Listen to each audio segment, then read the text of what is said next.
Lewat dulu. Ibu, jalan lu. Dapat boleh.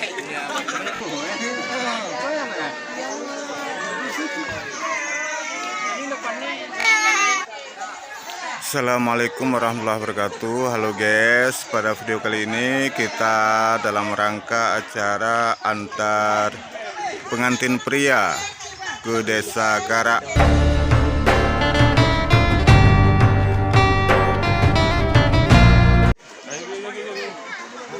Ini adalah kegiatan penyambutan hidangan oleh pemuda setempat.